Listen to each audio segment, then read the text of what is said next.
Jordan Bardella, en raison de la double actualité qu'il y a à son sujet.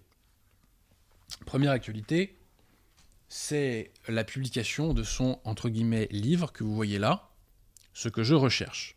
Bon. Et la deuxième actualité, c'est le procès de Marine Le Pen. Tout cela fait que Jordan Bardella, voit ses chances s'accroître d'être candidat pour l'élection 2027. Il y a quelques mois, nous avions fait une première émission sur Jordan Bardella. Quel était notre propos ? C'était le suivant. Bardella, de par son adhésion au faux principe droit de l'homiste, n'est pas en mesure de rompre précisément avec ces droits de l'homme et d'apporter en conséquence les solutions dont la France a besoin. À l'instar de Marine Le Pen, Bardella travaille les esprits dans le mauvais sens. Il travaille à les gauchiser. Je rappelle qu'en 2019, il a osé déclarer que le mariage homosexuel était un acquis. Mariage avec des guillemets. En 2022, il a osé déclarer, dans un tweet, qu'aucun parti politique sérieux ne remettait en cause la loi Veil. Pour moi, c'est l'inverse. C'est-à-dire que si vous voulez être un parti politique sérieux, il faut remettre en cause la loi Veil, sinon ça veut dire que vous allez prétendre vouloir restaurer la France tout en tuant chaque année plus de 220 000 enfants dans le ventre de leur mère. Aucun sens. On ne peut pas prétendre vouloir remettre la France debout et en même temps pulvériser sa démographie par l'avortement. C'est pas sérieux. Ce n'est pas sérieux. Bon. Autre exemple, Bardella avait dénoncé l'indécence de certaines personnes qui manifestaient pour rendre hommage dans le cadre de l'affaire Lola, rappelez-vous. Bardella également s'est prononcé pour la dissolution des groupes d'ultra-droite. C'est peu de dire qu'il fait du zèle. Jordan Bardella est un gauchiste et il ferait un excellent candidat en 2027 pour sauver, entre guillemets, la Ve République. C'est-à-dire pour donner le change sur la forme tout en maintenant la même politique sur le fond. J'ai vu sur F de Souche, pas plus tard que ce matin, un discours effrayant du Premier ministre anglois. Premier ministre travailliste. Discours historique. Il nous dit ceci. Il dit, moi, Premier ministre travailliste anglais, je vais travailler à réduire l'immigration. Le gouvernement précédent s'était engagé à réduire l'immigration, donc dans des mots, dans des promesses, dans des paroles. Or, il a fait venir 1 million d'immigrés en un an. Vous vous rendez compte, chers amis, l'invasion du territoire ? Méfiez-vous des personnages qui sont anti-immigration dans les paroles, mais qui ne veulent pas restaurer les véritables principes. Méfiez-vous. Je mettais une réserve, posée dans ma première émission à mon propos, en rappelant que Bardella est très jeune et qu'il avait encore le temps de changer. Et si j'osais, d'atteindre la puberté intellectuelle. Bon. Il y a maintenant 2-3 semaines, Bardella a fait paraître donc son livre qui s'appelle « Ce que je recherche ».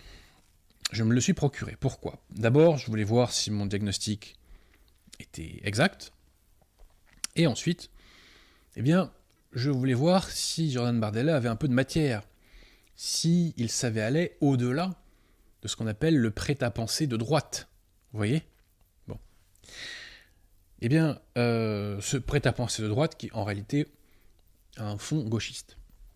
Hélas, chers amis, à l'issue de ma lecture, mon diagnostic s'est trouvé confirmé, et Jordan Bardella n'allait pas au-delà de ce prêt-à-penser de droite incolore, inodore, sans saveur et invisible. Si je devais résumer, je vous dirais que ce livre est une sorte en même temps de droite, une carte de visite pour le système. Bardella a été reçu par Pascal Praud sur CNews. Et Pascal Praud lui pose la question suivante.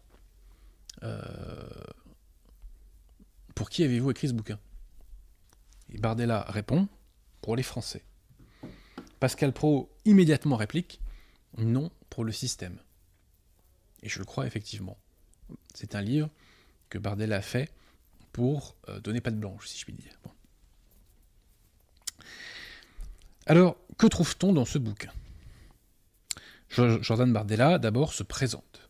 Et il insiste tout le long du livre sur ce qui est, je dirais, sa principale carte à jouer, politiquement, c'est le fait qu'il ait grandi dans une cité. Il n'arrête pas d'en parler. Hein. Alors, citation.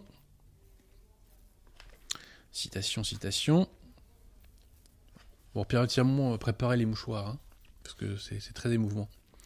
Je suis né à Drancy, en Seine-Saint-Denis, à la clinique du Bois d'Amour. Nos cités s'appellent Arthur Rimbaud, Victor Hugo, Jean Moulin, Elsa Triolet, Pablo Picasso, que des bras cassés en fait, hein, quasiment. La Source, les Peupliers, les Bosquets, le Chêne Pointu. Autant de noms pittoresques servant de paravent au bar de béton du 93. À Saint-Denis, j'ai grandi au sein de la cité Gabriel Péri. Hommage aux journalistes engagés et résistants communistes fusillés au Mont Valérien.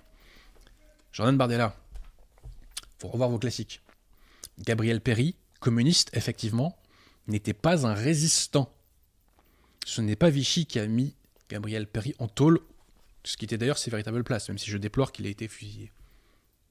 C'est la Troisième République qui a condamné les députés communistes en juin 1940 pour leur trahison, puisqu'ils avaient pactisé avec le Troisième Reich. Voilà. Il faut revoir vos classiques, Jordan Bardella. Gabriel Péri n'est pas un résistant. C'est pas parce qu'il s'est fait fusiller que c'était un résistant. De même que Marcel Paul, qui a fini à Braunwald, n'était pas un résistant. Ce sont des communistes qui avaient été condamnés par la Troisième République et que Vichy avait gardé en prison. Et après, les Allemands qui avaient besoin d'otages se sont emparés d'eux, sans d'ailleurs demander à Vichy une quelconque autorisation. Voilà, donc Bardella aussi nous évoque en 2019, quand il est devenu député européen. Hein, je ressens une immense fierté. Soulagé et heureux pour nos militants, pour Marine, pour cette famille du Rassemblement national, au succès grandissant. Cette famille aura donné une chance à un jeune homme de cité plongé dans le tourment du monde. Je suis à l'image de millions d'anonymes et leurs porte-voix. Alors excusez-moi, Jordan Bardella, mais en France, il n'y a pas des millions de gens qui sont payés 10 000 balles par mois, en qualité de député européen, pour un mi-temps. Parce que c'est un mi-temps, député européen, vous savez pas, voire un carton. Hein. Bon. Donc non, vous n'êtes pas à l'image de millions d'anonymes. Ce qui d'ailleurs n'est pas un crime. Bon. Alors il y a une équivoque quand même sur ce statut de « j'ai grandi dans une cité ». Pourquoi? Parce que figurez-vous, chers amis, eh bien autour de chez moi, j'avais quelques petites cités quand j'étais plus jeune. Bon. Et un de mes meilleurs amis du collège et du lycée habitait dans cette cité. D'accord? Et il a grandi entouré de wesh. Eh bien, l'intéressé était fils de policier. Ses deux parents étaient policiers. Donc c'était pas Cosette. Hein, et il n'a souffert d'aucune privation matérielle. C'était pas un grand bourgeois, bien entendu, mais il n'a souffert d'aucune privation matérielle. Et il a reçu la même éducation que d'autres personnes, comme par exemple votre serviteur, puisqu'on a été dans les mêmes établissements publics. Bon. D'ailleurs, Bardella nous apprend qu'il a passé sa scolarité dans le privé. Donc ça prouve qu'il venait pas du plus bas prolétariat. Je pense que Bardella a fait ce bouquin notamment, pas que, mais notamment, parce qu'il y a eu des compléments d'enquête à son sujet qui révélaient qu'en réalité, il venait d'un milieu beaucoup plus bourgeois que ce qu'il affichait. Donc derrière la réalité de la vie en cité, il y a tout et n'importe quoi, chers amis. Donc ça ne veut rien dire, il n'y a pas une réalité uniforme, c'est ça que je veux dire. Voilà. Bon. Alors Bardella nous dit que c'est le face-à-face entre Marine Le Pen et Jean-Luc Mélenchon, en 2012, pendant la présidentielle, qui lui a donné envie de s'engager dans la politique. Là, je vous avoue, je suis un peu estomaqué. C'est comme si quelqu'un vous disait, je sais pas moi, j'ai écouté Jul et Johnny Hallyday, et ça m'a donné envie d'écrire de la musique philharmonique. Alors, il y a un problème là. Parce que Jul et Johnny Hallyday ne peuvent pas soulever une telle passion. pour la musique philharmonique. Donc là, il y a un gros problème de panthéon, Jordan Bardella. Il y a un gros problème de référence quand même. Hein. Bon. Après, Bardella exprime des idées parfois avec lesquelles je suis d'accord. Par exemple, sur le nucléaire, quand il déplore les décisions de Hollande et de Macron concernant le nucléaire. Je suis d'accord avec lui également quand il nous dit qu'il faut réorienter notre production agricole vers une consommation nationale. Aucun problème avec tout ça. Bardella cite quelques références littéraires, philosophiques et historiques. Et je vous avoue, sur ce point, je l'attendais au tournant. Pour savoir, mais qu'est-ce qui constitue Bardella ? Voilà, bon, bah, si on parle de votre serviteur, bon, bah, moi, les gens diront Monseigneur Gaume, ils diront Henri Dutré-Crozon, ils diront Saint Thomas, vous voyez, etc. Ils parleront de la littérature, de tous ces auteurs que je vous cite. Qu'est-ce que nous citerait Bardella ? Eh bien, on a des éléments de réponse. Premier auteur cité par Bardella, l'écrivain Albert Camus. Alors, attendez, c'est page combien ça ? 219. Alors, il s'avère, chers amis, que Albert Camus, qui est un écrivain, a une réputation en matière philosophique, selon moi, extrêmement surfaite, au regard de la qualité de son œuvre. J'ai lu Le mythe de Sisyphe, et c'est L'homme révolté, je crois, plusieurs années d'ailleurs avant de devenir catholique, et j'avais déjà à l'époque trouvé que c'était extrêmement faible. Que nous dit Bardella à ce sujet ? Bon. J'ai eu la chance qu'une professeure de français m'initie à l'œuvre d'Albert Camus. Inestimable découverte d'une pensée qui élève, qui émeut, qui révèle une vision du monde et de la vie. Camus n'a eu de cesse de questionner l'existence humaine, de la confronter à ses vertiges. Est-ce que vous avez déjà été confronté aux vertiges, Pierre ? Bref. À ses angoisses, à l'éthique, à la liberté, à la justice et souvent à l'absurde. Fuyant le refuge des réponses simplistes et banales, les siennes étaient imprégnées par la révolte et une impérieuse exigence de vérité. Renseignez-vous, Jordan Bardella, sur les positions d'Albert Camus sur l'Algérie française, d'ailleurs, ça pourrait vous intéresser. Bon. Bref, la vision du monde d'Albert Camus dont nous parle Bardella, c'est une vision du monde qui est totalement nihiliste et athée.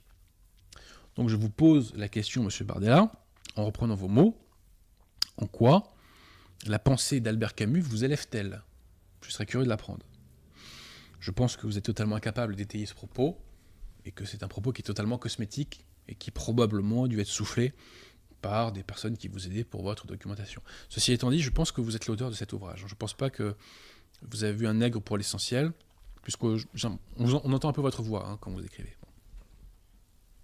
Deuxième référence, Marc Bloch. Marc Bloch est un historien assez intéressant, dont j'ai lu l'ouvrage sur la société féodale, il y a près de 20 ans, et ouvrage que j'avais beaucoup apprécié. Mais Marc Bloch a écrit une phrase totalement stupide. Cette phrase, c'est que deux types de Français ne comprendront jamais la France, ceux qui ne sont pas émus pour le baptême de Clovis, et ceux qui ne sont pas émus pour la fête de la Fédération. C'est une phrase stupide, pourquoi ? Parce que ces deux événements sont totalement inconciliables. Tout simplement. Voilà, donc il faut choisir. Soit c'est Clovis, soit c'est la fête de la Fédération. Mais c'est certainement pas les deux, puisque la fête de la Fédération visait justement à effacer Clovis de notre histoire. Bardella cite ensuite Malraux, écrivain correct. Malraux avait un bon style. Et il nous cite Malraux qui nous dit ceci. Une société qui ne croit plus en rien cesse d'exister. Mais alors précisément, Jordan Bardella, en quoi vous croyez-vous ? À la fin de votre bouquin, on n'est pas tellement plus informé. On n'est pas tellement plus informé. Bon. Alors comme je vous l'ai dit, par ailleurs, Bardella a fait cet ouvrage pour donner un certain gage au système. Je dirais des gages de dédiabolisation. Alors quels sont-ils ? Bardella commence par nous faire savoir qu'il est féministo-compatible. Il ose écrire, chers amis, que l'avortement est un droit fondamental et que les députés RN qui ont voté contre sa constitutionnalisation sont tombés dans un piège. Citation. Le président de la République a voulu transposer chez nous des débats tranchés. Donc c'est tranché, l'avortement, il n'y a plus de débat donc. Il y a près de 50 ans.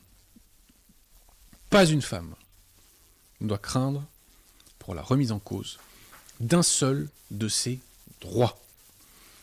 L'égalité entre les femmes et les hommes, la liberté de s'habiller comme on l'entend, le droit fondamental à disposer de son corps sont des principes non négociables. Jordan Bardella, l'avortement n'a rien à voir avec la faculté de disposer de son corps. L'avortement est l'assassinat d'une tierce personne. Les femmes n'ont pas le droit de tuer leur enfant. Point. C'est tout. Les femmes n'ont pas le droit de tuer leur enfant. Ni les hommes, d'ailleurs. Si on veut être féministe, si on veut être en faveur des femmes, si vous préférez, faisons vivre, au lieu de les tuer, les 120 000 femmes qui chaque année meurent dans le ventre de leur maman, assassinées par un avortement. Ça me paraît plus logique. En France, la femme est libre. Cette liberté si précieuse fait partie de la culture française. Non. Le fait de tuer son enfant ne fait pas partie de la culture française, Jordan Bardella. Absolument pas. Et on ne redressera pas la France tant qu'on ne redressera pas sa démographie. On ne redressera pas sa démographie tant qu'on laissera chaque année plus de 220 000 enfants se faire tuer dans le ventre de leur maman. Ensuite, Jordan Bardella, Jordan Bardella nous dit qu'il est laïco-compatible. Disons-le. Jordan Bardella nous dit qu'il est maçonnico-compatible. À cet égard, Jordan Bardella, si vous n'êtes pas franc-maçon, je pense qu'un communiqué serait bienvenu pour l'affirmer à la France entière. Voilà, donc je vous invite, si vous n'êtes pas franc-maçon, à faire un communiqué dans lequel vous niez toute appartenance à une quelconque loge, à une quelconque obédience maçonnique. Citation de Jordan Bardella, page 230. Il n'existe pas de délit de blasphème en France. Et c'est un problème ça, monsieur Bardella. La liberté d'expression permet de parodier ou de critiquer les religions. Non. Pourquoi pas les fausses religions, mais certainement pas la vraie. Cette liberté est fondamentale et il faut se dresser contre ceux qui la contestent. Donc Jordan Bardella veut se dresser contre les catholiques, puisque aucun catholique n'accepte que l'on piétine, que l'on moque la religion catholique, la seule vraie et la seule qui sauve. Cette phrase, Jordan Bardella, est une déclaration de guerre contre tous les catholiques. C'est vrai qu'électoralement, ça ne va pas vous porter grand préjudice, puisqu'aujourd'hui en France, nous sommes que quelques milliers de catholiques, malheureusement. Mais voilà, il faut dire les choses. Donc ça, c'est une phrase qui a des gros accents maçonniques, Jordan Bardella, permettez-moi. Hein. Et enfin, il nous dit qu'il est antiracismo-compatible. Entendons bien. L'antiracisme n'est pas le contraire du racisme. Ce qu'on appelle par le signifiant d'antiracisme, c'est une vision du monde dans laquelle les minorités non blanches sont des victimes du racisme de l'oppresseur blanc.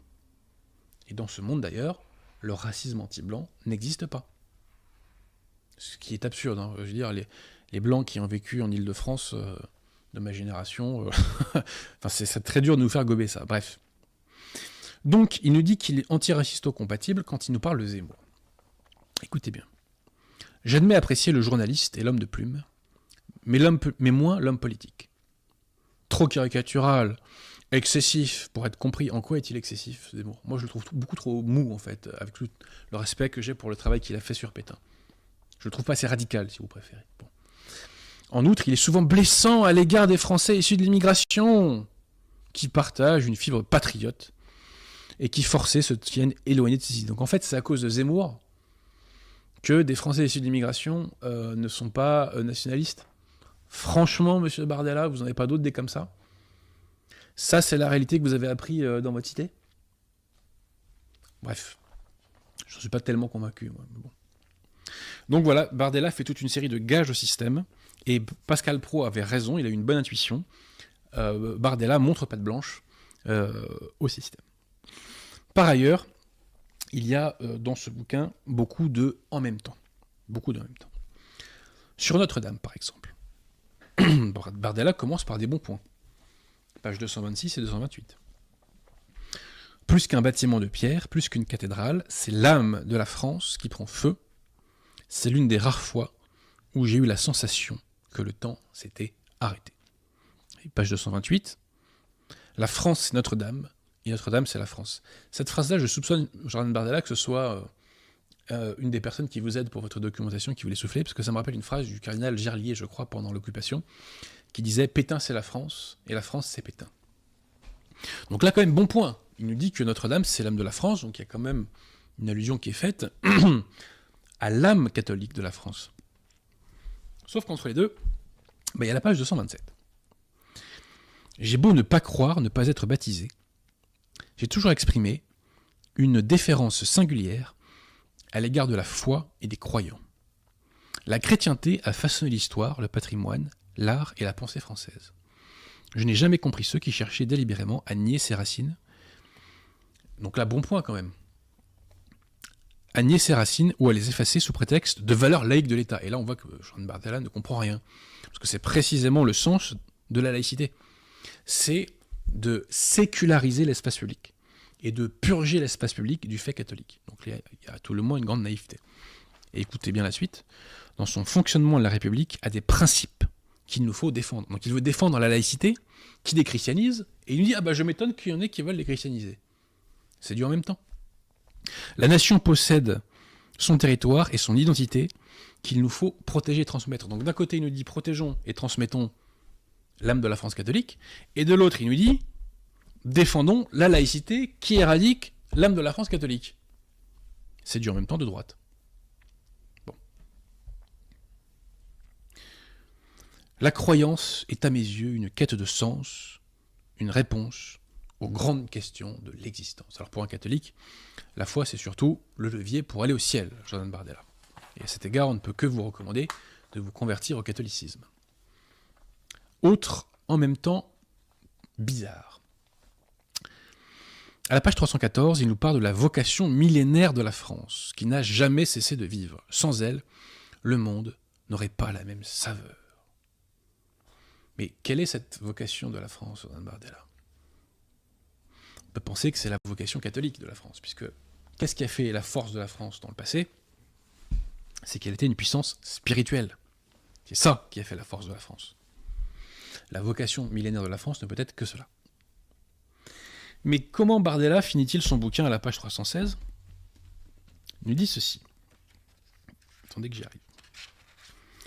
Pourquoi ai-je choisi une photo à Athènes, que vous voyez là, non loin de l'Acropole, pour achever ses confessions ? Parce que cette colline est belle et grande, et que tous les lieux fondateurs de la Grèce nous rappelleront sans cesse les origines de notre démocratie. Le flambeau de nos pères doit continuer à briller. Donc les pères en question, c'est ceux de la démocratie. Les pères de la démocratie ne s'inscrivent pas dans le même chemin, dans le même sillon que les pères de notre vocation millénaire, Jordan Bardella. C'est du en même temps de droite. Voici ce que je ne cesserai jamais de chercher pour mon pays, la France. Bref. Alors il y a une scène extrêmement émouvante qui nous est racontée par Jordan Bardella quand même, où il nous parle de sa loyauté envers Marine Le Pen. Et il nous raconte que à l'été 2023, avec un ami, eh bien, ils vont sur un bateau, et tous les deux, eh bien, ils contemplent l'horizon, voyez-vous. À la proue, seule et pensive, Marine contemple le panorama. Songe-t-elle à l'avenir ? À ses futurs étés, si elle accédait à la plus haute fonction de l'État ? Osant rompre le silence, je m'approche d'elle. Vous croyez que vous y serez un jour, qu'on finira par gagner ? Le regard au loin, sa réponse simple, déterminée, belle. J'en suis convaincu. Voilà un mot historique. Le courage de Marine m'oblige, son stoïcisme incandescent aussi. Bref, chers amis, vous avez compris, tout cela est parfaitement creux, tout cela est parfaitement inconsistant. La sentence, vous la connaissez, Jordan Bardella, ce que je recherche, poubelle, voilà. Et Bardella nous cite aussi un extrait d'Apollinaire. Moi, je citerai un extrait de Verlaine. Faquin, qui mettait la France notre aimée aux mains du plus offrant, après en avoir fait cette chose impure, faible et sale que l'on sait. Voilà ce que m'inspire cet ouvrage de Jordan Bardella. Bref, nous n'avons pas terminé. Marine Le Pen a des petits soucis en ce moment, chers amis, ça ne vous a pas échappé. Puisque on l'accuse d'avoir mis en place un système dans lequel l'argent du Parlement européen servait à financer des cadres du parti. Bon. La décision devrait être rendue très bientôt. Et Marine Le Pen risque une condamnation d'inéligibilité. Donc elle ne pourrait pas, en cas de condamnation, se présenter en 2027. En décembre 2016, le Parlement a voté une loi qui rend obligatoire la sanction d'inéligibilité pour les élus qui sont dans ce type de magouille. Avant, c'était facultatif, maintenant, c'est obligatoire. Donc, si le juge condamne, il est obligé de prononcer l'inéligibilité. En tout cas, pour des faits qui sont postérieurs à l'entrée en vigueur de la loi. Pour des faits qui sont antérieurs, c'est simplement facultatif. Mais on voit quand même que cette loi, soyons clairs, et vous savez que moi, je ne suis pas un soutien de Marine Le Pen, mais c'est une loi anti-Marine Le Pen, c'est évident. Bon. Donc, en cas de condamnation, il y a un risque pour que Marine Le Pen ne soit pas éligible. Et d'ailleurs, je crois, j'espère ne pas vous dire de bêtises, mais il me semble que cette mesure n'est pas suspensive en cas d'appel. Donc il y a vraiment un risque pour que Marine Le Pen ne soit pas candidate. Je ne veux pas faire de procès d'intention à Jordan Bardella, qui a proclamé, et ne cesse de proclamer sa loyauté envers Marine Le Pen. Mais n'oublions pas, chers amis, que la Ve République repose sur la trahison. Giscard trahit De Gaulle en 69. Chirac trahit Chaban-Delmas avant de trahir Giscard. Sarkozy et Balladur trahissent Chirac. Macron trahit Hollande. La Ve République repose sur la trahison. Pourquoi ? Parce qu'elle donne un tel pouvoir aux élus que les gens deviennent sans foi ni loi et qu'ils ne reculent devant plus rien pour avoir accès à ce pouvoir. Marine Le Pen a beaucoup de défauts, mais elle n'est pas franc-maçonne. Marine Le Pen est une femme de gauche, d'extrême gauche même, mais elle n'est pas franc-maçonne.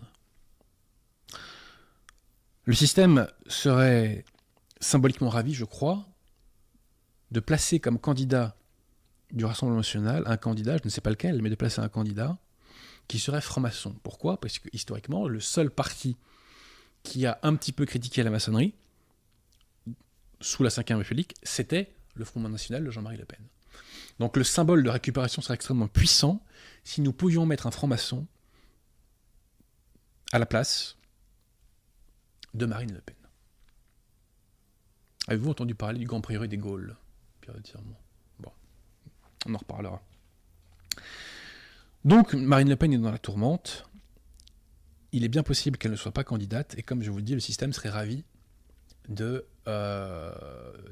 mettre un franc-maçon à sa place. Voilà. Alors, il s'avère que le 18 novembre, sur BFM, Bardella a déclaré que on ne pouvait pas être candidat pour le RN si on était condamné. Si on était condamné par la justice. Voilà.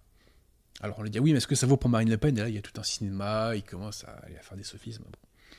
Jordan Bardella a ouvert la porte à la succession de Marine Le Pen. Et Jordan Bardella a le système qui lui est beaucoup plus favorable que Marine Le Pen. Je pense que Jordan Bardella est la carte numéro 1 du système, ou en tout cas, c'est l'alternative numéro 1 du système en 2027. Je ne sais pas s'il sera candidat, je ne sais pas si ce plan va arriver à son terme. Je ne dis pas que le système n'aura pas un candidat d'extrême centre, c'est pas mon propos. Je dis que le système se réserve à la carte Bardella. C'est évident. Pourquoi ? Parce que derrière une image nouvelle de jeune homme venant de cité ayant un discours vaguement patriote républicain, Bardella approuve tous les fondamentaux qui nous détruisent.